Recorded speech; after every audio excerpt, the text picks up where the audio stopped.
오늘 은혜 받으실 하나님의 말씀은 고린도전서 3장 3절부터 9절 말씀입니다. 너희는 아직도 육신에 속한 자로다. 너희 가운데 시기와 분쟁이 있으니 어찌 육신에 속하여 사람을 따라 행함이 아니리요. 어떤 이는 말하되 나는 바울에게라 하고 다른 이는 나는 아볼로에게라 하니 너희가 육의 사람이 아니리요. 그런즉 아볼로는 무엇이며 바울은 무엇이냐? 그들은 주께서 각각 주신 대로 너희로 하여금 믿게 한 사역자들이니라.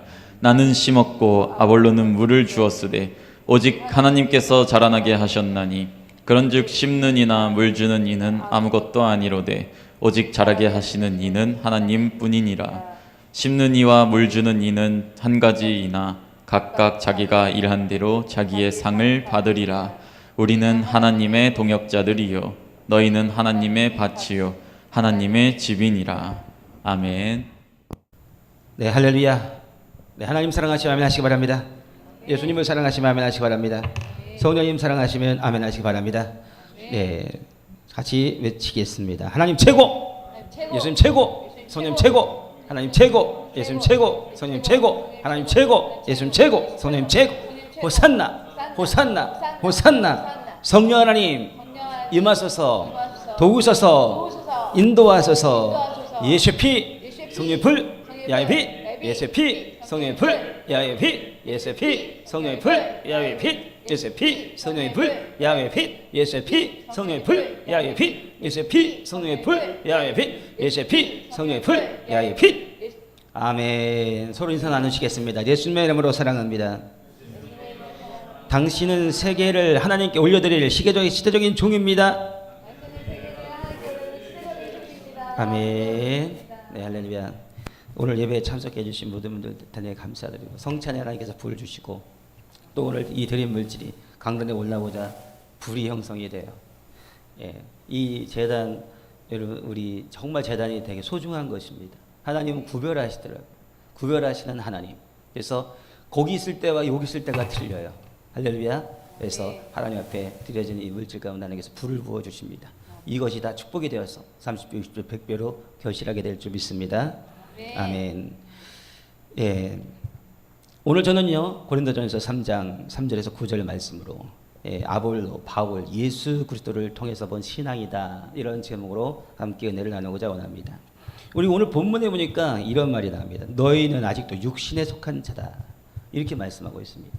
근데 이 말씀은 이 이유가 뭐냐? 그것에 대해서 말하는데 사람을 따라 행함이 아니리요 이렇게 말합니다. 그러니까 그들의 신앙이 어떤 신앙이냐면은 사람을 따라서 그렇게 신앙생활하는 사람 바라보는 신앙생활이다. 지금 현재 이러한 말을 하고 있는 것입니다. 그래서 신앙은 사람을 바라보는 것이 아니라 하나님을 바라보는 신앙이 되어야 된다라고 우리에게 가르쳐주고 있는 것입니다. 그랬을 때 하나님을 바라보는 그런 신앙은 신령한 신앙이고 영적 신앙이고 그리고 밥을 먹을 수 있는 강한 신앙이다라고 말합니다. 그래서 사람을 바라보는 신앙은 육신적 신앙이고 그 다음에 우유나 이런 것들을 먹는 신앙이고 그 다음에 성장된 신앙이 아니라 성장해야 될 신앙이다라고 말하고 있는 것과 마찬가지입니다. 그렇다면 왜 고린도 교인들에게 아볼로와 바울을 바라봤을까? 아볼로와 바울을 바라볼 만하니까 무엇인가 바라봤지 않겠습니까? 그래서 제가 오늘은 아볼로, 그 다음에 바울, 그 다음에 예수 그리스도에 대해서 잠시 말씀을 드리고 싶습니다. 이 아볼로라는 사람은 초기 기독교에 굉장히 주목할 만한 그런 사람입니다. 그래서 그 아볼로는요 알렉산드리아 출신입니다. 이 알렉산드리아는요 고대의 중요한 학술의 중심지였습니다. 그래서 다양한 문화와 철학이 융합되었고요. 그 다음에 헬레니즘과 유대교의 큰 영향을 받은 그런 곳입니다. 그렇기 때문에 아볼로도 그렇게 성장할 수밖에 없었던 것입니다. 그리고 아볼로는요 교육과 지식이 뛰어난 사람이었다라고 성경은 말하고 있어요. 그래서 학문이 많고 성경에 능통한 사람이다. 사도행전 18장 24절에 보니까 알렉산드리아에서 난 아볼로라는 유대인이 에베소에 이르니 이 사람은 언변이 좋고 성경에 능통한 자라. 그리고 또 뭐라고 하냐면 일찍 주의 도를 배운 자다 이렇게 말합니다. 그래서 이 일찍 도를 배웠다. 이 아볼로라는 사람은 성경에 능통한데 이 성경의 능통함이 어디에 능통하냐? 그는요 모세오경과 그 다음에 율법서에 능통한, 그 다음에 예언서에 능통한 그러한 사람이었던 것을 볼 수가 있습니다. 그리고 이 헬라의 문화에 접해있기 때문에 70인역이 이 헬라 성경에 굉장히 능통했을 가능성이 높다라는 것입니다. 그래서 이 에베소라는 것은 아볼로의 첫 사역지였습니다. 그래서 예수님의 가르침에 대해서 설명도 하고 막 그렇게 했는데 그가 알고 있는 게 세례가 있었는데 그게 어떤 세례냐면은 요한의 세례였던 거예요. 요한의 세례. 예수 그리스도의 세례가 아니라 요한의 세례만 알고 있었던 것입니다. 그래서 그것으로 인해서 사람들을 가르치고 그러다 보니까 누구를 만나보게 되냐면은 이 바울의 동역자 브리스길라와 아굴라를 만나게 됩니다. 브리스길라와 아굴라가 무엇을 가르치느냐? 성경을 더 밝히 열어서 하나님의 도에 대해서 그렇게 가르친 것을 볼 수가 있습니다. 사도행전 18장 26절에 보니까 그가 회당에서 담대히 말하기를 시작하거늘 브리스길라와 아굴라가 듣고 데려다가 하나님의 도를 정확하게 풀어서 이르더라라고 그렇게 말해요. 하나님의 도를 더 깊이 브리스길라와 아굴라가 풀어준 거예요. 여러분 이 지금 현재 아볼로는 어떤 사람이냐면 성경학자라니까요. 성경학자예요. 대단한 성경적 권위를 갖고 율법과 그 다음에 예언서와 이런 게 모두 능통하고 그 다음에 그리스도에 대해서도 알고 있는 사람이에요. 그런데 그에 있는 복음 전함을 듣고 보니까 무엇인가 부족한 거예요. 근데 그것을 누가 발견했냐면 브리스길라와 아굴라가 발견했다는 거예요. 브리스길라 아굴라가 한 일 중에서 알고 보면 이게 최고의 일이 아닐까 싶습니다. 여러분 그렇기 때문에 지식적으로 많은 부분이 있는데 그것을 보고서 분별한 브리스길라와 아굴라는 영적인 사람이라는 거예요. 그것을 보고 분별한 거예요. 물론 성격적 지식과 그 다음에 언변력과 그의 많은 정말 갖추어진 거에 따른다가는 이 아볼로를 따라갈 수가 없는 겁니다. 아볼로를 따라갈 수가 없어요. 근데 그것을 놓고 분별해 보니까 이는 아직 구약적 신학, 구약적인 어떤 성경적인 그런 걸 가르치고 있고 그 다음에 그리스도의 도에 대해서 더 자세하게 알지 못하는구나 라는 걸 알게 되었던 거예요. 그래서 그것을 가르쳐 준 거예요. 그러니까 우리 성경적으로 잘 지식적으로 알지 못한다 할지라도 하나님께서는 그 안에 성령을 주셔서 영적으로 분별하고 그 말을 듣고 그리고 난 다음에 그 있는 말씀의 수준이 어디 있는가를 분별하고 그리고 난 다음에 성도님들이 더욱 위대하고 훌륭한 그러한 성경학자보다도 더 깊이 하나님의 말씀 풀어줄 수 있다라는 거예요. 그게 지금 현재 이 말씀을 하고 있는 거예요. 근데 성경적으로 그렇게 대단한 실력을 갖고 있었던 이 아볼로가 그거를 갖다가 어떻게 돼요? 거부한 것이 아니라 받아들이는 거예요. 받아들이고 나니까 뭐예요? 성경적 지식과 그 다음에 영적인 어떤 그런 것을 통하여서 예수 그리스도에 대한 그 깊은 그러한 영적 지식까지, 영적 지혜까지 들어가니까 이 아볼로가 어떻게 되냐면은 갖춰진 자가 된 거예요. 그래서 이 에베소에서 이제는 뭐냐면 고린도 교회로 갑니다. 고린도 교회로 가가지고 그의 지식과 웅변력과 그 다음에 그가 가지고 있는 또 영적인 그 은혜를 통하여서 무엇을 하냐면 성도님들을 세우는 역할을 했어요. 그래서 기독교에 있는 신학 가운데 굉장히 중요한 영향을 끼쳤던 것이 이 아볼로라는 사람입니다. 우리는 아볼로라고 했을 때 영적인 것은 잘 모르고 그 다음에 지식적인 것만 이렇게 알고 있는 사람이라고 생각할 수 있잖아요. 그도 뭐냐면 가지고 있는 것 가운데 하나님께서 브리스길라와 아굴라를 통해서 더 영적 사역자로 만들어졌던 것을 볼 수가 있습니다. 그래서 아볼로에 대한 평가를 찾아보니까 아볼로는 신앙이 헌신적이었다. 여기 헌신적이신 분들 다 아볼로를 닮은 것입니다. 할렐루야. 제2의 아볼로들이 다 모인 분이십니다. 그리고 열정적인 전도자였다. 아멘. 그 다음에 그는 지식적 복음 전도자에서 또 지식과 영적인 것을 갖춘 그런 사람이었다. 그 다음에 그의 깊은 성격 지식은 후대에도 영향을 미쳤고 기독교 신앙 발전에 영향을 미쳤다라는 것입니다. 할렐루야. 이게 아볼로라는 거예요.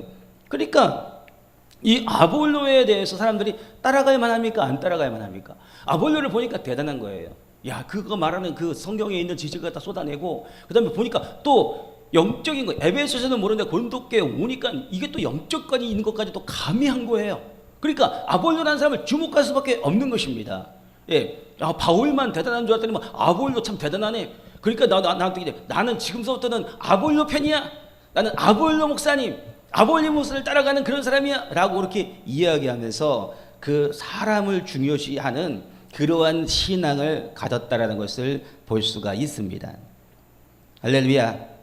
근데 이것에 대해서 무엇을 하고 얘기하고 있냐면은 사람을 보고 사람을 따라가는 신앙은 그것은 뭐예요? 젖먹이 신앙이에요. 어린아이의 신앙이다. 그것은 육신에 속하였기 때문에 그렇게 행하는 것이다 라고 그렇게 말하는 것입니다. 교회에 와가지고요, 교회에 와서 담임 목사님 쫓아가고 또 뭐 서로 간에 만나니까 볼 수밖에 없잖아요.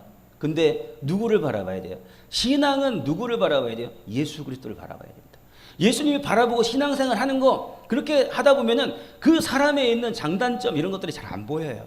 장점은 더 좋은 거고 단점은 보완해 줘야 되는 거고, 이렇게 되는 것이죠. 예수님을 바라보니까 어떻게 돼요? 내가 주님 앞에 주님의 있는 내게 맡겨진 사명만 바라보고 주님 바라보고 가야 되겠구나. 이 신앙으로 바뀌어지는 것 아니겠느냐 이겁니다.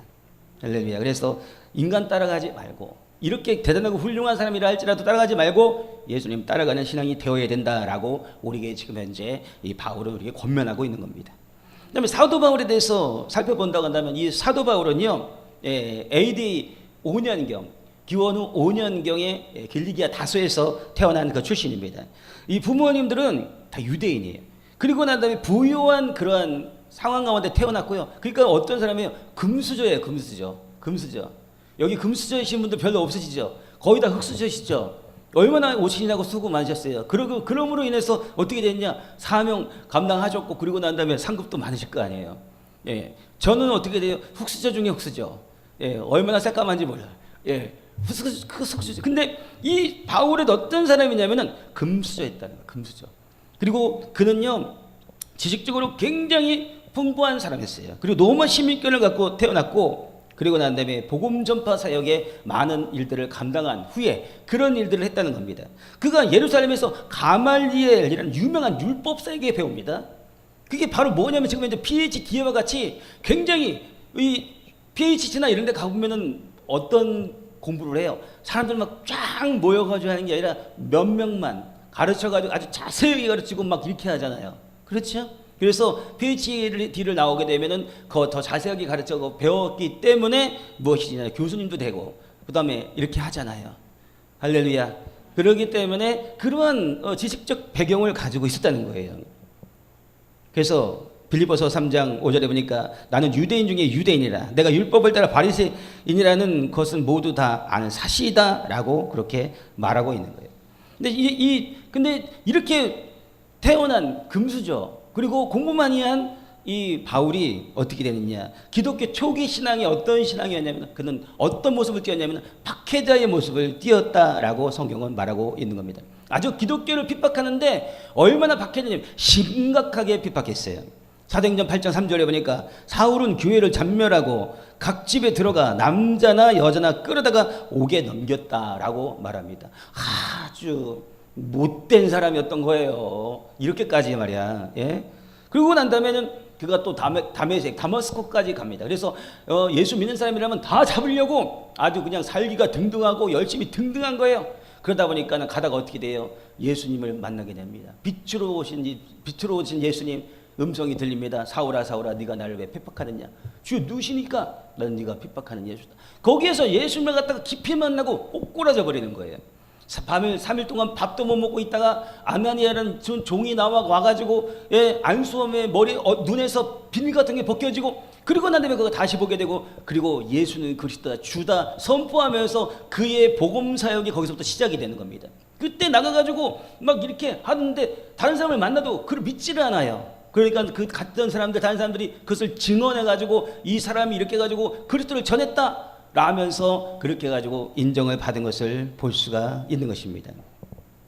그래서 이 사울이라는 사람은요, 이 사역을 본다고 한다면 이 사역이 얼마나 중요한가. 그러니까 바울의 자기의 사역은 진짜 복음을 전하는 것이 다이다 라고 할 정도까지 복음 사역에, 복음 전도자로서의 사역에 굉장히 힘있게 나갔던 것을 볼 수가 있어요. 고린도전서 1장 17절에 보니까 그리스도께서 나를 보내신 것은 세례를 받게 하려 하심이 아니요 오직 복음을 전하게 하려고 하신 것이다 라고 말합니다. 세례를 받게 하는 거 어떤 그런 것이 아니라 진정한 예수 그리스도를 전해서 복음을 전함으로 영혼을 구원하는 데 이르게 하는 것이 그의 사명이다. 나를 부르신 목적이 그것이다 라고 그렇게 말씀하고 있는 거예요. 그러면 오늘 우리도 마찬가지예요. 영혼 구원을 위해서, 영혼에 있는 것들을 위해서 우리가 달려가야 된다는 것을 우리는 좀 더 깊이 생각해 볼 필요가 있다는 것입니다. 그래서 바울의 선교지가 있는데 그가 어떤 선교를 했냐면 안디옥, 에베소, 고린도, 그다음 빌립보 이런 데 가가지고 선교를 했던 것을 볼 수가 있어요. 그래서 바울에 있는 그 선교를 하면서 그리고 나중에 편지를 쓰고 막 이렇게 합니다. 그 서신서를 쓰면서 그가 어떻게 하냐면 성경의 반 이상, 절반 이상에 있는 성경을 기록하는 것을 볼 수가 있어요. 그래서 그는 어떻게 돼요? 거기에서 교훈을 말하고 실천적으로 우리가 어떻게 해야 된다. 그래서 기독교 신학은 이렇게 해가지고 발전돼 나가는 그러한 모티브를 결정하는 그런 일을 했다라는 것입니다. 로마서 1장 16절에 보니까 나는 복음을 부끄러워하지 아니하노니 이는 모든 믿는 자에게 구원을 주신 하나님의 능력이 됨이라 이렇게 말하고 있어요. 그리고 바울이 얘기하는데 그 신학적 특성이 뭐냐면은 바로 은혜를 강조한다는 거예요. 은혜. 행함이 아니라 은혜를 강조한다. 물론 행함 되게 중요하죠. 그러나 구원은 어떻게 돼요? 우리가 어떤 행동을 함으로써 받는 게 아니잖아요. 예수 그리스도를 믿음으로 받는 거잖아요. 믿음에서 믿음에 이르게 하는, 계속해서 믿음으로 달려가는 그 믿음으로 말미암아 우리는 구원의 백성이 되는 것 아니겠습니까? 그래서 너희가 그 은혜로 인하여 믿음으로 구원을 받았으니 이것이 너에게서 난 것이 하나님의 선물이다. 에베소 2장 8절 9절의 말씀입니다. 갈라디아서 2장 16절 사람이 의롭게 되는 것은 율법의 행위로 말미암지 아니하고 예수 그리스도를 믿음으로 말미암이라 이렇게 말하고 있는 거예요. 오직 그리스도 예수의 피가 우리를 구원해 주셨다라고 말하고 있는 이 복음적 핵심을 말하고 있는 거예요. 예수께서 우리를 위해서 복음에서 구원을 해 주셨기 때문에 이 사도 바울은 뭐냐면은 앞으로 막 살아도 된다 이렇게 말하지 않았어요. 도리어 율법을 굳게 세운다라고 말했어요. 율법을 굳게 세운다는 것은 뭡니까? 하나님의 말씀에 입각한 신앙생활을 하겠다는 거예요. 그럼에도 불구하고 부족한 것이 있는데 바로 뭐냐면 예수 그리스도의 피가 우리를 구원해 주셨다라고 말하고 있는 거예요. 예수의 피가 우리를 구원해 주셨기 때문에 앞으로의 삶은 여러분 미래의 삶도 다 예수께서 용서하셨으니까 앞으로는 막 사십시오. 예수님 믿었으니까 막 사십시오. 아주 그냥 면허증을 땄어요. 면허증을. 요즘 신앙생활 가운데 그렇게 신앙생활하면요 그것은 성경적 신앙에 맞지 않습니다. 성경은 도리어 율법을 굳게 세운다라고 말하고 있어요.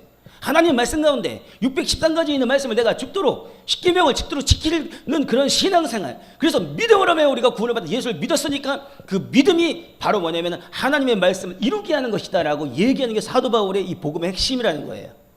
할렐루야. 그것이 바로 올바른 신앙이고 정확한 신앙이라고 말씀을 드립니다. 그리고 이 사도 바울은요 무엇을 중요시 여기는가? 연합을 중요하게 여깁니다. 연합 어떻게 해요? 고린도전서 12장 12절에 한 몸이 많은 지체로 되어 있으나 많은 지체가 하나의 몸인 것 같이 그리스도도 그러하셨느니라. 연합돼야 된다는 거예요. 예수 그리스도와 우리는 연합돼야 되고 성도님이 하나하나에 있는 모습 가운데 연합돼야 된다. 그렇게 강조하고 있어요. 그러면서 또 뭐냐면 사랑을 강조합니다. 우리가 너무나도 잘 알고 있는 사랑 있잖아요. 고린도전서 13장 1절에서 3절 말씀이니까 내가 무슨 말을 하든지 무슨 예언을 하든지 무슨 능력을 가지고 있더라도 사랑이 없으면 내가 아무것도 아니다. 이렇게 말하고 있는 것입니다. 어떤 능력이 있다 할지라도 그 가운데 사랑이 있어야 된다라는 거예요.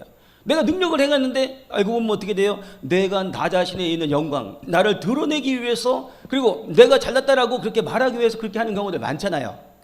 근데 아니에요. 사랑이 없으면 아무것도 아니에요. 어떤 사랑이에요? 그리스도를 사랑하는 사랑으로, 하나님을 사랑하는 사랑으로, 또 하나님을 사랑한 것 같이 그렇게 이웃을 사랑하는 그 영혼을 하나님과 같이 생각하고 하나님과 같이 생각하는 그 행동 가운데 사랑하는 그 모습이 있어야만이 진정으로 그 모든 능력이 그것이 카운터 된다는 거예요. 그것이 바로 뭐냐면 보람되다는 거예요. 그것이 그렇기 때문에 중요하다는 거예요. 그렇기 때문에 우리는 무엇으로 해야 되냐? 사랑으로 행해야 될 줄 믿습니다. 그리고 이 바울은 또 뭐라고 얘기하냐면 고난의 삶에 대해서 얘기해요. 이 바울은 선교하다가 고난을 굉장히 많이 당했어요. 너무 많은 고난을 당했어요. 두 번째 선교 여행 때는요 많은 고난을 하고 탄압당하고 그 다음에 옥에 갇히기도 하고 이렇게 됐다는 겁니다. 그러면서 고린도후서 11장 23절 27절에 보니까 나는 수고와 고난이 많고 감옥에 갇히고 매맞고 위험에 처하고 복음을 전하는데 별 고난과 고통과 고난이 많습니다. 수고를 하고 고난을 받고 감옥에 갇히고 매맞고 위험에 처하고 그러나 뭐냐면 그리스도의 복음을 위해서 박해를 받는 자는 하늘의 상급이 큽니다. 그만큼 큰 거예요. 그렇기 때문에 이 모든 것 하늘의 비밀을 알고 있는 이 사도 바울은 그것을 감당하고 갈 수 있었다라고 저는 믿습니다.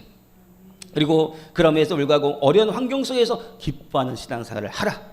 빌립보서 4장 4절에 주 안에서 항상 기뻐하라. 내가 다시 말하거니와 기뻐하라는 겁니다. 주께서 이기셨습니다. 너희는 마음에 근심하지 말고 나를 믿으라. 하나님의 집에 거할 것이 많다. 예수님께서 말씀하시잖아요. 그런 것처럼 하나님을 바라보는 그 믿음 가운데 하나님이 나를 지켜주실 거야. 그렇기 때문에 내가 기뻐할 수 있는 겁니다. 너는 오직 기뻐함으로 우리가 달려가야 될 줄 믿습니다. 네. 그 다음에 바울은 또 뭐라고 얘기하고 있냐면은 이 바울의 유산을 우리가 좀 알 수가 있는데 그것은 뭐냐면 기독교 신학의 기초를 다졌다. 기독교 신학의 기초인데 어떤 것인가? 기독교 교리와 윤리의 기초를 형성했다라고 그렇게 말하는 겁니다. 오늘 바울의 이 생애를 통해서 우리가 알 수 있는 것은 뭐냐면 터닝 포인트가 중요하다라는 것입니다. 예수님을 우리가 성경을 많이 아는데 실질적으로 진정한 예수 그리스도를 모를 때 바울은요 아볼로보다 더 고약합니다. 아볼로보다 더 고약해요. 그런데 아볼로는 그래도 예수 그리스도에 대해서 복음을 증거하다가 브리스킬라와 아굴라를 통해서 변화가 된 거예요. 근데 이 사도 바울은 답이 없는 사람이에요. 하나님 말씀을 그렇게 안다고 하면서 많은 사람들, 예수 믿는 사람을 도리어 핍박하는 자로 있었다는 거예요. 오늘날도 신학적으로 많이 알고 지식적으로 많이 알고 있음에도 불구하고 영적 사역에 대해서 비판하고 비난하고 그것이 아니다라고 이야기하는 것, 우리는 그것을 이상하게 볼 일이 아닙니다. 그러한 자들이 그러한 자가 누구였냐면 이 사도 바울과 같은 사람이었던 거예요. 그리고 예수님에 대해서 잘 모르는데 성경에서 많이 알아요. 그런 것도 말이에요. 아볼로와 같은 사람이었다는 거예요. 근데 그것이 완성되려고 한다면은 무엇이 필요한가? 바로 뭐냐면은 성경적 지식의 예수 그리스도에 대한 복음 그리고 성령에 대해서 이것을 깊이 알 때에 그럴 때에 비로소 그게 완전한 하나님의 말씀을 증거하는 단계가 된다는 거예요. 그러니까 그 이전에 있어서 핍박자요, 방해자요, 박해자요 이런 사람들 얼마나 많아요. 그럼에도 불구하고 어떻게 돼요? 그들은 예수님만 만나면 돼요. 진정으로 만나면 돼요. 그 터닝 포인트만 딱 이루어지게 된다고 한다면 바로 뭐냐? 그들도 영적 사역으로 변화가 될 수 있다라는 겁니다. 오늘 우리는 완전한 사역 가운데 들어가야 돼요. 어떻게 돼야 돼요? 구약에 있는 것을 우리가 받아들여야 돼요. 신약을 받아들여야 돼요. 그리고 우리가 그것을 받아들이고 지식적으로만 머물 것이 아니라 영적으로 그것을 받아들임으로 말미암아 우리의 신앙이 어떤 신앙이 되면 고차원적 신앙, 예수 그리스도께서 기뻐하시는 신앙이 되어야 된다라고 저는 오늘 말씀을 드리는 것입니다. 할렐루야. 그래서 성령님과 동행하는 영적 지식 가운데 그 다음에 일반적 지식 그 다음에 성경적 지식 합해서 그래서 하나님의 나라를 전파할 수 있는 그러한 하나의 연합된 하모니가 되는 그런 지식 가운데 들어가시길 예수님으로 축복을 드립니다. 그 다음에 세 번째로 예수 그리스도의 생애에 대해서 살펴보고 그리고 난 다음에 진정한 그러한 신령한 사람 영적 사역이 어떤 것인가라는 것을 우리가 살펴보는 것을 마지막으로 나누는 것이 필요하리라고 저는 봅니다. 그래서 예수는 베들레헴에서 마리아를 통해서 태어날 것이다 라고 성경은 말합니다. 이사야서 7장 14절에 보니까 아들을 낳을 것이요 그 이름은 임마누엘이라 하리라. 임마누엘이라 하리라. 이것이 바로 뭐냐 이사야에 있는 그런 예언이에요. 예수 그리스도가 오실 것은 이미 예언된 것입니다. 예언된 것이 무엇이냐 실천된 거예요. 그래서 그가 30세쯤 되어가지고 어떻게 되면 복음 사역을 시작했던 거예요. 하나님의 나라의 복음을 전파하고 치유 사역을 행하였다. 마태복음 4장 23절에 보니까 예수께서 온 갈릴리에 다니시며 그들의 회당에서 가르치셨대요. 그 다음에 전국 복음을 전파하시며 가르치시고 전파하시고 또 있는 사람 가운데 모든 병과 모든 약한 것을 고치셨다라고 말씀하고 있어요. 그러니까 사역에 있어서 완전한 사역되게 한다 그러면 가르치는 사역만 하는 것을 말하고 있지는 않아요. 예수님은 세 가지에 있는 사역을 있는 것들을 다 하셨어요. 가르치고 선포하시고 하나님 나라에 대해서 선포하시고 그리고 난 다음에 질병을 고치시고 모든 약한 것을 고치셨다라고 말하고 있어요. 심령이 약한 것도 예수 그리스도의 성령의 불이 자꾸 들어가면 심령이 강해집니다. 그렇습니다. 예수님 앞에 나오면 우울증도 바뀌어버립니다. 영들이 다 떠나갑니다. 자꾸 내가 이제 움츠러들고 힘들고 어렵고 낭망했던 모든 것들이 자꾸 떠나가야 돼요. 예배 가운데 떠나가야 돼요. 그런 예배가 그것이 바로 뭐냐면은 오늘날 해야 될 사역 가운데 있는 거예요. 가르치는 사역만 하면 안 돼요. 전파하는 사역만 하면 안 돼요. 이 모든 것들이 다 나타나서 하나님의 기적이 나타나서 귀신이 떠나가고 병자가 고쳐지고 나에 있는 실패가 변화해서 성공이 되고 그 다음에 우울이 변화해서 희망이 되고 이런 벗어나는 신앙을 갖는 것 그것이 바로 뭐냐면은 하나님께서 우리에게 주시고자 원하고 또 우리가 가져야 될 신앙의 태도인 것입니다. 그래서 그런 신앙 가운데 여러분들 들어가시기를 예수 그리스도의 이름으로 축복을 드립니다. 예수님은 12명의 제자를 선별하신 것을 볼 수가 있어요. 따라다니던 수많은 사람들도 있었어요. 그런데 하나님 예수 그리스도의 복음을 증거하기 위해서 12명을 택합니다. 그 중에서 게하른 유다는 마귀에게 결국에서 그 마음이 뺏겨가지고 그리고 난 다음에 어떻게 돼요? 그가 자살하고 그리고 난 다음에 지옥불로 들어간 것을 볼 수가 있습니다. 여러분 그러니까 어떻게 돼요? 무릇 지킬 만한 것보다 내 마음을 지켜라. 생명이 그러니 이에서 남이니라. 너무 많은 세상적으로 내가 건강한 거 너무 그렇게 마음 뺏기지 마세요. 돈에 너무 많이 마음 뺏기지 마세요. 명예에 너무 많이 마음 뺏기지 마세요. 무릇 지킬 만한 거다 내 마음을 지켜라. 생명이 그러니 이에서 남이니라. 무엇으로 지켜야 됩니까? 예수 그리스도로 지켜야 되는 거예요. 하나님의 말씀으로 지켜야 된다는 것을 우리에게 오늘 말씀하고 있는 것이죠. 그래서 12명의 제자를 선택하시고 그리고 난 다음에 그 제자들에게 무엇을 이야기하는가? 사랑과 섬김, 그 다음에 이웃을 사랑하라 라고 이렇게 말합니다.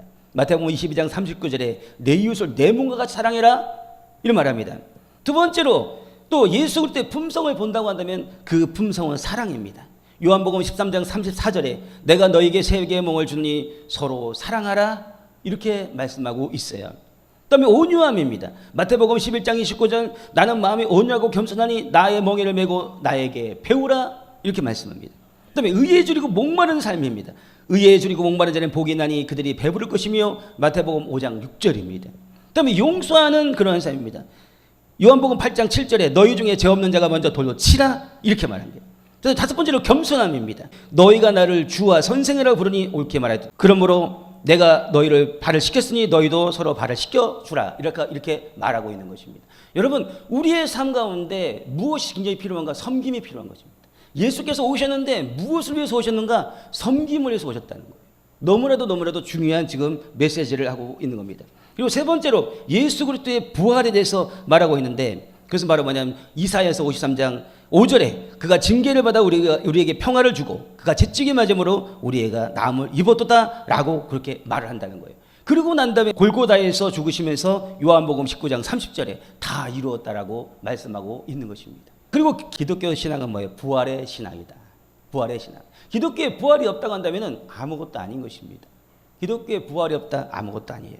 그래서 고린도전서 15장 3절 4절에 보니까 그리스도께서 우리의 죄를 위하여 죽으시고 장사된 바 되었다가 성경대로 3일 만에 다시 살아나사 이렇게 말씀하고 있습니다. 그리스도께서 우리의 죄를 위하여 죽으시고 장사된 바 되었다가 성경대로 3일 만에 다시 살아났다라고 말하고 있는 것입니다. 할렐루야. 그렇기 때문에 예수께서 우리의 부활, 기독교의 신앙의 핵심 부활을 우리에게 말씀하고 있는 것입니다. 그리고 그분은 어떤가? 자비와 긍휼을 말씀하고 있어요. 마가복음 1장 41절에 예수께서 그를 보시고 불쌍히 여기사 손을 내밀어 그에게 대시며 내가 원하노니 깨끗함을 받으라 하시니 이렇게 말하고 있어요. 하나님이 예수님께서 뭘 원해요? 내가 원한다. 뭐 깨끗함 받는 것을 원한다. 그를 보고 불쌍히 여기셨다. 여러분 우리가 볼 때 좀 깨제제하고 그다음에 또 힘들고 냄새나고 그러면은 우리는 같이 있기 쉽지 않아 하잖아요. 근데 예수님은요 온갖 사람들이 다 왔어요. 병자들, 죄인들, 그 다음에 또 냄새나는 사람들, 나병 환자까지 다 왔어요. 근데 예수님은 뭐 어떤 게 자비하시는 하나님. 그들에 있는 모든 것들을 받아주시고 그리고 난 다음에 그들과 함께 했던 것을 볼 수가 있습니다. 그리고 예수님은 어떻게 해요? 진리이다. 내가 진리이다. 요한복음 14장 6절에 나는 길이요 진리요 생명이니 나를 통하지 않고는 아버지께로 올 자가 없느니라. 나는 곧 길이요 진리요 생명이니 나로 말미암은 자거든 아버지께로 올 자가 없느니라. 사람들이 왜 그렇게 바울을 왜 따라갔고 아볼로를 왜 따라갔고 그럼 예수 그리스도의 복음에 있는 핵심은 무엇이냐? 우리가 이것을 지금 살펴보고 있는 겁니다. 예수님은요 바울과 아볼로에 비해서 조금도 부족하지 않으세요. 지식적인 면에서 인격적인 면에서 영적인 면에서 능력적인 면에서 어떤 것도 비교하지 존재적인 면에서 어떤 것도 비교할 수가 없어요. 그러니까 누굴 따라가야 되느냐? 그 따라가는 그 대상이 있는데 그게 바로 예수 그리스도를 따라가야 된다.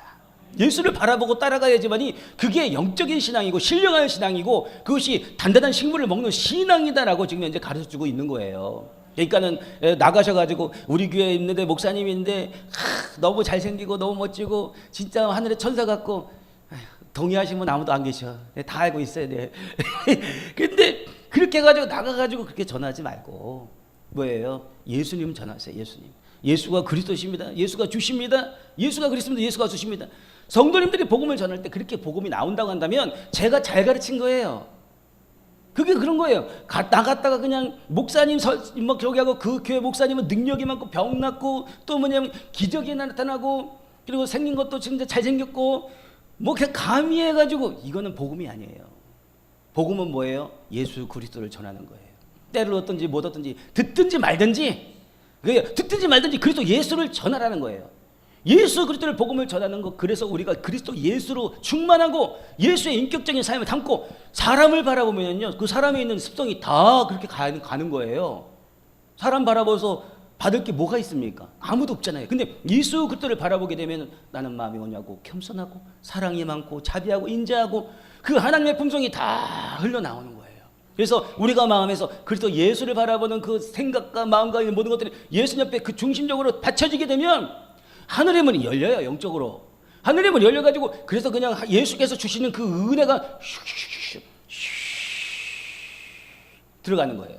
그리고 난 다음에 그 들어가는 정도에 따라서 어떻게 불이 확 일어나는 거예요. 왜 그래요? 여러분 내가 정말 1시간 동안 그냥 중원부원 하듯이 막 계속해서 기도하는 것보다 정말 예수님께 집중하는 것. 그러면은요 영의 은혜가 더 폭포수같이 강력하게 내려와요. 실제로 그래요. 여러분 방언 기도하는 거 되게 중요하잖아요. 방언 기도하는데 맨 다른 것만 기도하고 있어요.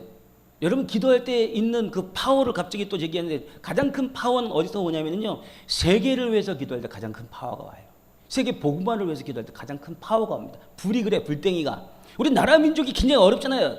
나라 민족을 위해서 기도하는 거 되게 중요하지 않습니까? 근데 나라 민족을 위해서 기도할 때는 우리나라는 어떻게 돼요? 요만하잖아요. 너무너무 작잖아요.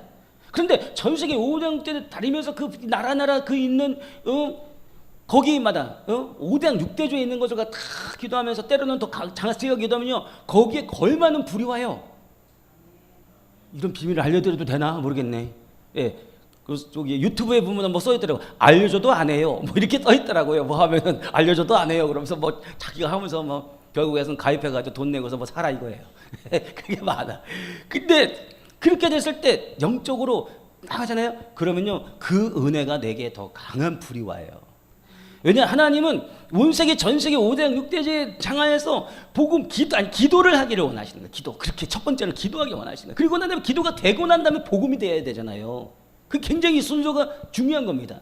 어떤 분들은 내가 복음 전하러 간다. 어느 나라에 가가지고 선교여행 간다라고 그거에 굉장히 많이 얘기를 해요. 근데 딱하니 기도해 보면 기도가 별로 없어요. 그냥 가고 싶은 거예요. 여러분 그거는 선교 여행이 아니라 그냥 여행 가는 거예요. 여행. 예, 가가지고 몇 번 하는데 근데 어떻게 기도가 많고 하나님의 성령이 역사해 달라고 그 나라에서 기도하고 그러면요 딱 해가지고 기도해보면요 불이 확 기름 부음이 휙 가는 거예요. 야 준비 많이 했네요. 가면은 열매 맺겠습니다. 가서 복음 전하세요. 딱 이렇게 나가는 거예요. 여러분들 우리가 나갈 때 선교 여행 간다 그래가지고 선교 여행이 있는데 거기에 갔는데 하나님께서 무조건 다 역사 줄 거라고 생각하면요 그건 영적인 거를 모르는 사람들이 하는 얘기예요. 그게 아닌 거예요. 선교를 간다고 한다면 1년 전부터라도 계속해서 기도해야 돼요. 기도하고 또 기도하고 기도하고 또 모여서 기도하고 우리가 나가서 정말 그리스도의 복음을 증거하기 위해서 나갑니다. 주님 도와주고 성령 역사해 주십시오. 가는 곳마다 예수의 피를 뿌리고 그러는데 복음의 결실을 할 수 있도록 도와주십시오. 이런 게 돼야 돼요. 그러면은 뭐가 되냐면 거기에서 성령이 역사하시는 거예요. 가정의 복음 그러면 나가서 복음 전하는 것만 우리가 기도해야 되냐? 아니에요. 내 아내, 내 남편, 내 자식을 위해서 그렇게 내 사업자를 위해서 내 직장을 위해서 그렇게 기도하면 어떻게 돼요? 그 기도가 쌓여서 잘 되고 형통한 거예요. 그게 원리와 법칙인 거예요. 어떤 사람은 정말 죽어라고 예수 안 믿을 것 같아요. 근데 그 사람을 놓고 1년 동안 기도해 보세요. 그 있는 마음이 무너져 내립니다. 그리고 가서 복음을 전하면 바로 옆집에서 맨날 같이 있던 사람과 같이 그렇게 친근하게 되는 그런 역사가 일어나게 되는 것입니다. 갑자기 제가 뭐 얘기하다가 이게 근데 그래서 세계를 위해서 기도하고 나라 민족을 위해서 기도하고 또 직장을 사업장을 위해서 기도하고 성도님들 위해서도 기도하고 다 또 제일 목사님을 위해서 기도 많이 하고 그렇게 하다 보면 어떻게 돼? 불이 오는 거예요. 할렐루야. 예, 그렇습니다. 여러분 그래서 영이 하나가 돼서 하는데 옛날에 제가 군대에 있을 때 전도를 되게 많이 했어요. 전도를 많이 했는데 매일같이 그냥 하나님 앞에 여기 무릎 꿇고서 뭐 깔지도 않았어요. 무릎 꿇어서 부르짖으면서 창자가 끊어지지 아프듯이 여기에 제자리가 바로 이쪽에 있어요. 그래가지고 무릎을 꿇고 주야 부르짖으면서 막 방언으로 기도하고 그러다가 뭐가 뚝 그 다음부터 막 조금만 힘만 주면 너무 아픈 거예요. 그 3년을 고생했어요. 나와가지고 이거 기도하다가 그렇게 된 거니까 하나님 고쳐달라고. 이 순간 낫지 믿습니다. 그 순간 나버렸어요. 예, 그러고 난 다음에 한데 괜찮네? 그래서 또 기도하게 됐어요. 근데 그렇게 해도 또 악착같이 그렇게 기도를 했습니다. 그러니까 어떻게 성령의 역사를 확 가지죠. 여기에 있는 것 가운데 복음을 전할 수 있도록 도와주십시오. 복음을 전하게 해주세요. 복음을 전하게 해서 그렇게 막 간절하게 기도했어요. 그러니까 불이 떨어지고 난 다음에 만나는 사람마다 예수 그리스도의 복음을 증거하게 되는 거예요. 근데 누가 역사를 하세요? 성령이 저에게 역사를 하시는 거예요. 성령이 역사를 하시니까 사람들이 저를 보고서 뭐냐면 화를 안 내요. 화를 안 내요. 제가 전하면은 진짜 예수님이 와서 전하는 것 같대요. 그래가지고 다들 어떻게 이렇게 하다 보면 우리 교회 갑시다. 예, 교회 갑시다. 그러면서 어릴 때였을 때 되게 20대 예. 그래가지고 나중에는 어떻게 되면 교회가 한가득 찼어요. 교회가 한가득 찼어요. 한가득. 할렐루야. 진짜예요. 교회가 하나니까 한가득이지 두 개였으면 두 가득 찼을 수도 있어요. 그렇게 해가지고 복음을 전했던 그런 때가 있어요. 그때 제가 제일 전도 많이 했을 때예요. 근데 제가 면류관이 전도의 면류관은 없는 것 같더라고요. 더 해야 되나 봐요. 예. 그러니까 우리가 복음을 전할 때 그렇게 되는 거죠. 그러니까 우리가 영적인 사역을 할 때도 우리가 영적으로 깊어지고 할 때 그때 무엇이 되느냐? 내가 더 하나님 나라에 가까운 기도 제목을 놓고 기도할 때 더 강력하게 일어나요. 그런데 어떻게 해야 되느냐? 사람을 바라보고 기도하는 것이 아니라 그리스도 예수께 초점을 맞춰가지고 하나님께 집중해가지고 10분을 기도한다 할지라도 집중해가지고 정말 내 있는 가슴을 찢고 내 옷을 찢는 거니까 가슴을 찢고 기도하게 되면 하늘의 불이 확 내려온단 말이에요. 1시간 기도하고 2시간 기도도 안 내려올 불이, 그 불이 어떻게 되느냐? 단 10분만 해도 내려오고 단 5분만 해도 되고 단 그 시간 딱 되기만 시작 딱 해요. 예수님이 초점 딱 맞으면 그냥 그래가 불이 확 붙어버려요. 나는 꼭 10분, 1시간 기도에 하나님 불이 붙는다. 안 그래요. 그것은 아직 영적 사역을 잘 몰라서 그래요. 내가 진정 준비되어 있고 하나님을 향해서 사모함이 있고 그리고 난 다음에 간절함이 있고 주를 사랑하는 마음이 깊어 그러고 난 다음에 일어나가지고 주여 손만 올리면 갑자기 불이 확 떨어지는 거예요. 그럼 뭐 방언하지 말라 아니에요. 방언 열심히 하셔야 돼요. 정말 죽으려고 열심히 하셔야 돼요. 내가 다른 사람들보다 더 방언을 많이 한다고 사도 바울은 그렇게 말하고 있지 않습니까?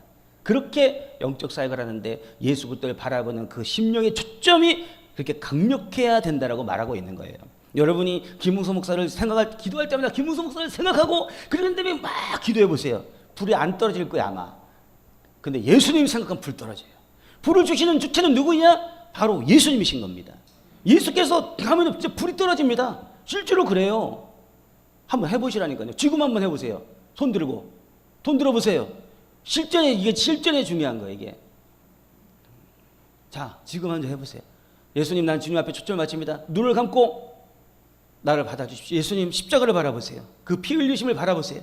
나를 위해서 십자가에 못 박혀 죽으시고 구원해 주셔서 감사합니다. 이 마음을 가지고서 한번 해보시기 부탁을 드리겠습니다. 더 하셔야 돼요. 더. 예, 지금 현재 하나님께 예수님께 집중하셨는데 그 불이 뭐냐면은 불줄기가 가능한 불줄기가 지금 내려왔습니다.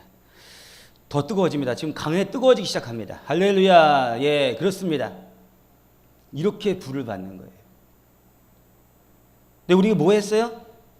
방언했어요? 자, 내려보세요. 지금 심령이 뜨거운 사람 있죠? 손 들어보세요. 또 그래요. 예. 저기 다른 분들도 다 그런 건데 안 들으시는 거죠?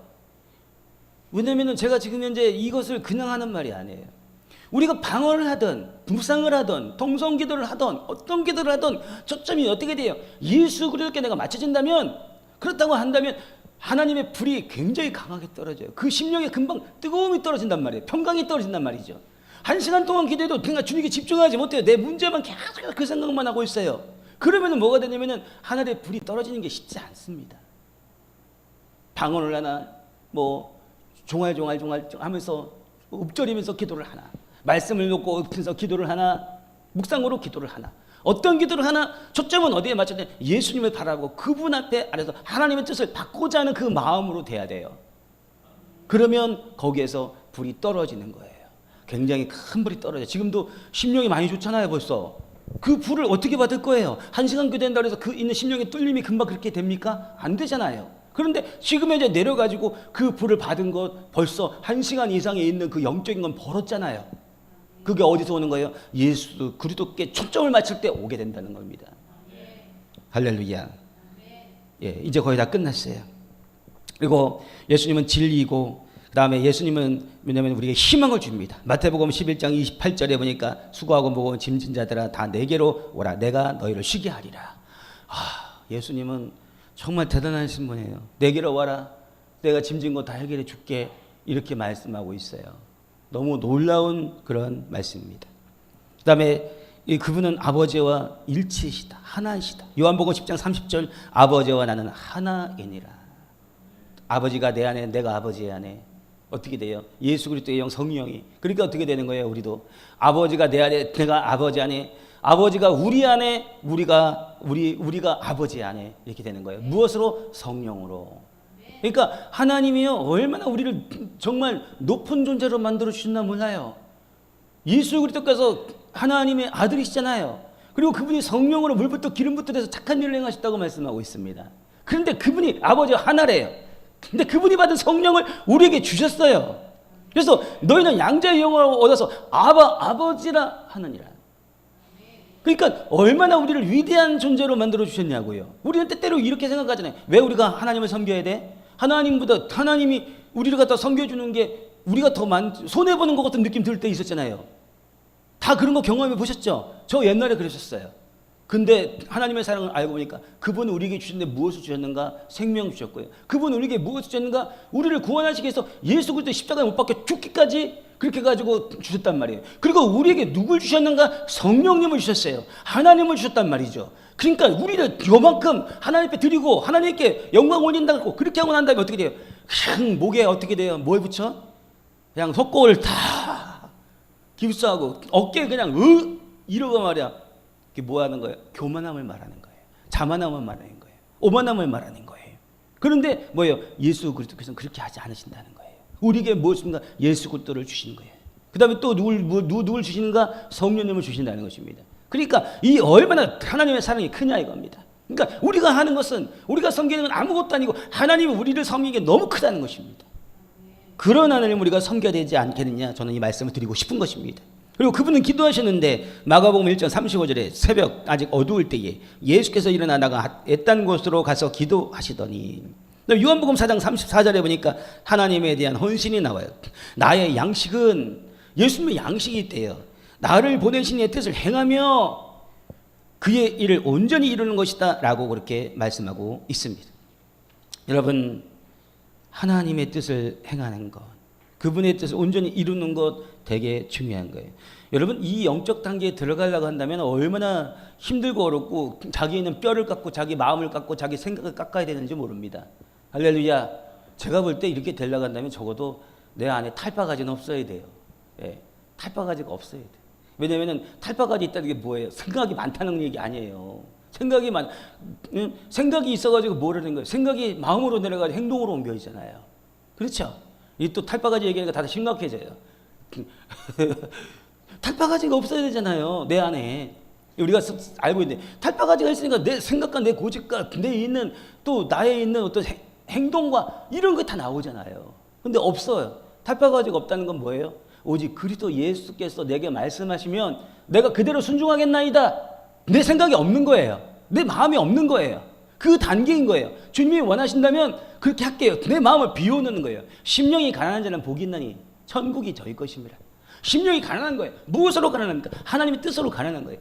그렇게 되기 위해서까지 얼마나 고생을 했나 모릅니다. 너무나도 많은 고생을 하고 그리고 난 다음에 하나님의 뜻에 나를 자신을 맞추려고 얼마나 노력했겠느냐 이 말씀을 드리고 싶습니다. 할렐루야. 오늘부터 내게 있는 뭐예요? 탈바가지는 벗어버리고 바가지를 쓰세요. 데려요. 바가지는 괜찮아. 근데 탈바가지는 안 돼요. 이 말씀이 유튜브에 보시는 분들은 뭔 말인지 잘 모르셔요. 그죠? 우리 성도님들은 다 아세요. 그러니까 그런 것 같더라고요. 할렐루야. 예, 탈바가지 벗으라니까 갑자기 생각해주셔요. 그걸 어떻게 하냐 속으로. 그걸 어떻게 해? 내가 어떻게 하냐면은 하나님 앞에 예수님께 요청하면 되는 줄 믿습니다. 그리고 또 순종하셨다. 그가 아들이심에도 순종하심으로써 어떻게 돼요? 하나님과 조화를 이루었다라고 히브리서 5장 8절에는 말씀을 하고 있는 것입니다. 그리고 또 뒤에 그분이 부활하셨다.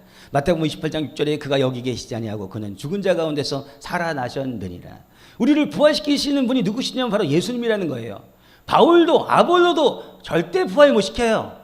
근데 누가 부활을 시키는 거예요? 예수 그리스도께서 우리를 부활하게 하신다라는 것을 성경은 말하고 있는 것입니다. 로마서 6장 5절에 보니까 우리가 그의 죽으심과 합하여 연합한 자가 되었으면 그의 부활과 합하여 연합한 자도 되어야 할지니라. 아멘. 그리고 난 다음에 재림을 우리에게 약속하십니다. 요한복음 14장 2절 3절에 보니까 내가 너희를 위해 서소를 예비하러 하노니 이렇게 말해요. 그리고 난 다음에 마태복음 24장 30절에 그때 인자가 구름을 타고 능력과 큰 영광을 오는 것을 볼 것이요. 근데요, 이 구름을 타고 오는 것에 대해서 이야기를 하는데 어떤 사람은 이렇게 얘기를 해요. 예수님이 구름을 타고 오십니까? 구름을 타고 온다고 해서 얘기하는 사람은 다 거짓말쟁이입니다. 이렇게 얘기하고 본인이 천국에 왔다 갔다 하면서 그걸 그렇게 한다는 거예요. 여러분, 예수님이 우리가 있는 그 뭉게구름을 타고 오시든 영적 구름을 타고 오시든 그게 중요한 게 아니잖아요. 구름 타고 오신다라고 얘기하니까 그렇게 얘기해서 다 틀렸대요. 그게 지금 현재 이 말씀의 핵심인가요? 구름 타고 오는 거는 잘못되고 구름 타고 안 오면은 좋은 거고 또 구름 타고 오면은 맞고 또 이게 핵심이냐고요. 핵심이 아닌 그냥 부차적인 걸 가지고서 얘기하는데 가장 중요한 건 뭡니까? 그거에 대해서 뭐냐면은 마태복음 25장에 무엇이 나오는가? 열처녀의 비유합니다. 슬기로운 다섯 처녀와 슬기롭지 아니하는 그런 게으른 다섯 처녀가 나옵니다. 그래서 그 다섯 처녀인데 슬기로운 처녀는 무엇을 준비했습니까? 기름 등불을 준비했다는 거예요. 그들은 어떤 삶을 살았다는 거예요? 성령 충만함을 가지고 살았다는 거예요. 쉽게 말하면 그 기름이 뭡니까? 그거 다 내려놓으시고 뭐냐? 성령 충만함으로 살았다는 거예요. 그게 그런 거예요. 그리고 다섯 처녀는 뭐예요? 성령 충만하지 않았다는 거예요. 기름 등불 준비하고 신부단장 안 됐다는 거예요. 하나님이 원하시는 신부단장이 있단 말이죠. 다 알고 있잖아요. 그런데 그것에 대해서 나는 어떻게 하고 있는가? 내가 못하고 있으면 그것을 갖다 이루려고 해야 되는데 그렇지 않았다는 거예요. 다섯 처녀는 그랬다는 거예요. 하나님은 그들에게 다 경고하셨어요. 사역자들 통해서, 환경을 통해서, 내 남편을 통해서, 아내를 통해서, 자녀를 통해서 모든 것으로 다 해가지고 뭐냐면 네가 준비되어야 한다. 또 외국 사역자를 통해서 그 외에는 많은 목사님들 통해서 다 해가지고 네가 준비되어야 한다. 그 메시지는 계속해서 보내신 거예요. 그런데 나는 그 메시지를 들을 수 있는 영의 귀가 없어요. 그리고 또 그것을 행동하지 않아요. 그러다 보니까 무엇이 되느냐? 나는 신부단장이 되지 않습니다. 그게 굉장히 지금 현재 중요한데 구름을 타고 오시리라. 이게 구름 타고 오냐 안 오냐 이게 중요한 것이 아니라 예수님이 구름 타고 오시는데 그럼 어떻게 해야 되느냐? 예수님이 오시는데 어떻게 되느냐? 그놈은 구름이 문제예요. 구름이. 그냥 영적으로 천국 가서 지옥 같은데 나는 예수님 오는데 구름 타고 안 오신다. 구름 타고 오신다. 이렇게 얘기하고 있는 거예요. 아니 성경이 구름 타고 오신다 했잖아요. 구름 타고 온다는데 뭐 잘못이야? 그렇잖아요. 그게 근데 핵심이냐고요? 아니잖아요. 핵심은 뭐예요? 네가 준비돼야 된다는 거잖아요. 예수님 오신데 너는 어떻게 너희 있는 갈릴리 사람들아 왜 하늘을 쳐다보고 있느냐? 그 가신 그대로 올 것이다. 너는 나를 위해서 울지 말고 너와 네 자녀를 위해서 울라. 이 말씀이 바로 무엇입니까? 너는 준비되라. 준비하라. 이 말씀을 하고 있는 것이잖아요. 핵심은 그거지 않습니까? 우리가 핵심을 갖고 그냥 있는 현상 가지고 자꾸 얘기하면 안 돼요. 그거는 아닙니다. 그래서 우리가 이제 결론적으로 놓고 본다면은 예수님은 어떤 분이세요? 인류 역사상 가장 위대하신 분이세요. 사랑과 용서와 온유와 겸손과 이런 모든 것들의 본이 되시고 그다음에 우리를 위해서 죽으시고 부활하시고 그러한 다음에 믿는 자마다 다 구원을 받게 하시고 그 다음에 우리의 신랑 대신 예수님 여기 계신 분들은 다 들림받고 여기 계신 분들은 다 신랑 예수님을 맞이할 수 있기를 축복합니다. 보십시오. 오늘 고린도교회에서 이 고린도전서 3장 3절에서 지금 이제 9절 말씀 지난번에는 제가 1절 말씀하다 끝났죠. 뭐냐면 신령한 자, 영적인 사람에 대해서 말하다가 그것을 끝냈습니다. 그러나 뒤를 이어서 하다 보니까 무엇이 되는가? 새 있는 신앙을 갖다가 비교해 봐야 된다. 그래서 왜 아볼로를 사람이 따라갔는가? 아볼로가 굉장히 능통한 성경학자이고 언변력이 뛰어나고 그리고 또 그는 어떻게 영적인 그런 지식까지 받아들여서 그래도 아볼로는요 되게 지혜로운 사람이에요. 영적인 사람인 거예요. 그는 자기 것만 고집하지 않고 브리스길라와 아굴라라 하는 사람이 자기보다도 성경 지식이 더 부족한 사람이라 할지라도 영적 지식으로 깨닫고 나니까 그는 그 말을 듣고 깨달음을 받아들였어요. 오늘날은 그것을 갖다 주장하는 자들에게 뭐예요? 영적 지식에 대해서 성령에 대해서 말씀을 드리고 그리고 나서 은사에 대해서 말씀을 영에 있는 것들을 말하면 어떻게 돼요? 그것을 받아들이지 않습니다. 예수 그리스도의 세례는 뭡니까? 성령의 세례잖아요. 요한의 세례는 뭐예요? 물로 세례를 주는 것이잖아요. 물로 세례, 요한이 성령으로 세례를 줄 수 있나요? 아니, 요한의 세례는 물로 세례를 주는 거예요. 근데 예수님께서는 어떤 세례를 주냐? 성령의 세례를 주시는 분이에요. 그 다음에 성령으로 우리가 같이 가야지만이 그가 영적인 것고 그 다음에 하나님의 깊은 것까지 깨달아서 그 말씀까지 길러내서 전달하는 자가 되는 것이죠. 근데 오늘날은 많은 사람들이 그 지식 가운데 있고 그리고 난 다음에 많은 걸 했기 때문에 그것을 바꾸질 않아요. 여러분, 내가 있는 것 막 해가지고 안 바꾸는 것 어떻게 바꿀 수 있느냐? 사도 바울이 다메스커스까지 갈 때까지예요. 예수 믿는 자를 잡아 죽이려고 했다는 거예요. 그에 있는 지식과 그에 있는 가문과 그에 있는 모든 것들을 놓고 볼 때 그걸 내려놓기까지 쉽지 않았다는 것입니다. 근데 뭐예요? 내가 지금까지 있었던 모든 것들은 배선물로 내려놓는다. 다 똥이다. 오늘 지저분한 얘기 나오네.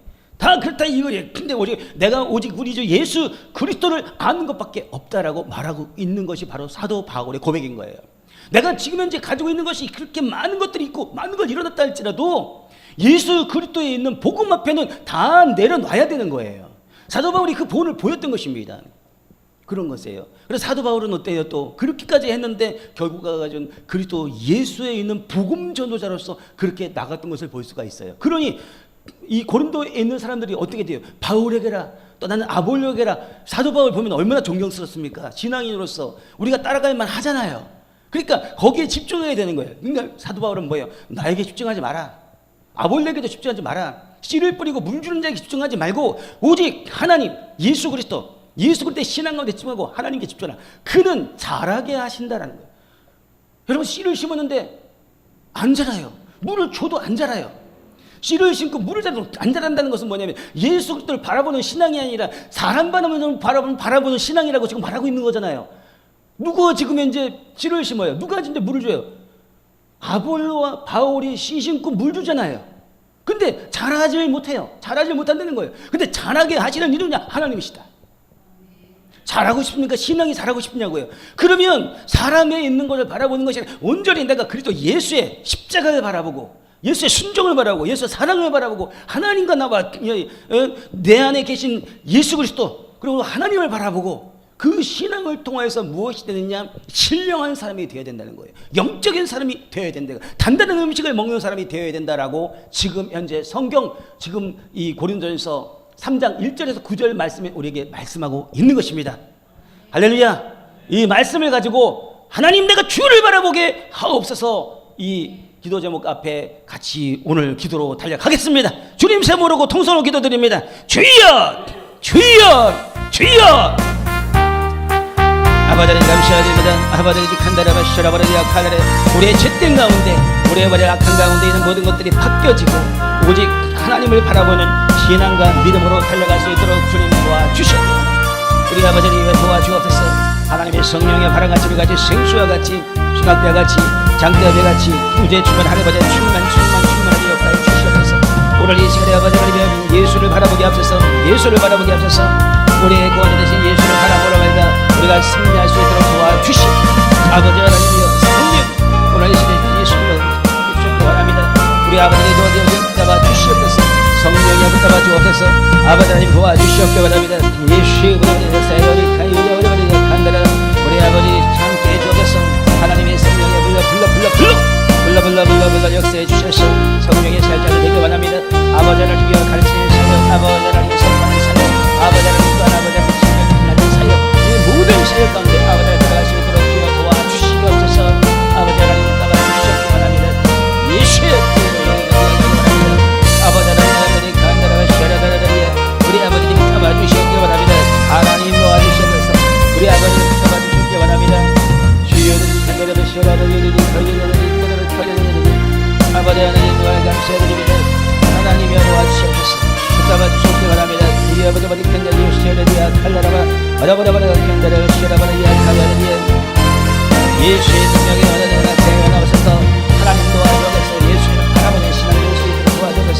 아버지 사람 바라보면 시험 됩니다. 예수 바라보면 아버지 우리 신앙의 아버지 승리합니다. 예수 바라보게 하옵소서. 예수님 바라보게 도와주옵소서. 아버지 카마라바 샤라바리 야칼레라바 우리 아버지 도와주시옵소서. 아버지 붙잡아 주시옵기 원합니다. 각 사람의 신명 아버지 성령과 불을 부어주셔서 하나님의 뜻이 온전히 이룰 수 있도록 도와주옵소서. 감사드리고 예수님의 이름으로 기도합나이다. 아멘.